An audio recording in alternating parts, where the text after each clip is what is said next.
पक्षी और जानवर रहते थे। उसी जंगल के एक पुराने बरगद के पेड़ पे दो अच्छे मित्र भी रहते थे। एक था चतुर कबूतर और दूसरा था बातुनी पर समझदार तोता।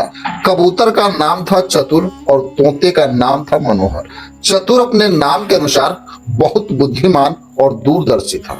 वह हर बात को सोच समझ के करता था और कभी भी जल्दबाजी में कोई निर्णय नहीं लेता था। वही मनोहर तोता बहुत बातूनी था, पर जब समय आता तो वो अपनी सूझबूझ से सबको चौंका देता। एक दिन दोनों मित्रों ने देखा कि जंगल में इंसानों की आवाजाही बढ़ने लगी। लकड़हारे और शिकारी अब अक्सर आने जाने लगे। पक्षी डरने लगे थे कि उनका शांत जीवन खतरे में पड़ सकता है।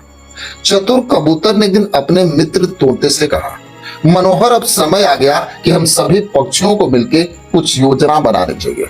यदि हम एकजुट नहीं हुए तो ये इंसान हमारे पेड़ काट देंगे और हमें उड़ते उड़ते जीवन बिताना पड़ेगा। मनोहर ने सहमति में सिर हिलाया और बोला, तुम ठीक कह रहे हो। मुझे एक योजना सूझ रही है। क्यों ना हम सभी पक्षियों को एक सभा में बुलाएं और मिलकर फैसला करें। चतुर का यह सुझाव पसंद आया। उन्होंने अगले दिन जंगल के सभी पक्षियों को आमंत्रित किया। मैना, बुलबुल, कोयल, कौवा, बगुला, चील और कई अन्य सभी पक्षी एकत्रित हुए। सभा में चतुर कबूतर ने कहा कि दोस्तों, हमारे जंगल में खतरा बढ़ रहा है। पेड़ कट रहे हैं और शिकारी हमारे अंडों और बच्चों को नुकसान पहुंचा रहे हैं। हमें मिलकर कुछ करना होगा। मनोहर तोता बोला, हमारी सबसे बड़ी ताकत हमारी एकता है। अगर हम मिलकर योजना बनाएं तो हम इंसानों को ये समझा सकते हैं कि जंगल हमारा घर। कुछ पक्षियों ने डरते हुए कहा कि पर हम इतने छोटे हैं, इंसानों के सामने क्या कर सकते हैं। चतुर ने उत्तर दिया, शक्ति केवल शरीर में नहीं होती, बुद्धि और संगठन में भी होती है। अगर हम सही रणनीति बनाएं तो उन्हें पीछे हटना ही पड़ेगा। अंततः सभी पक्षी एकजुट हो गए और योजना बने।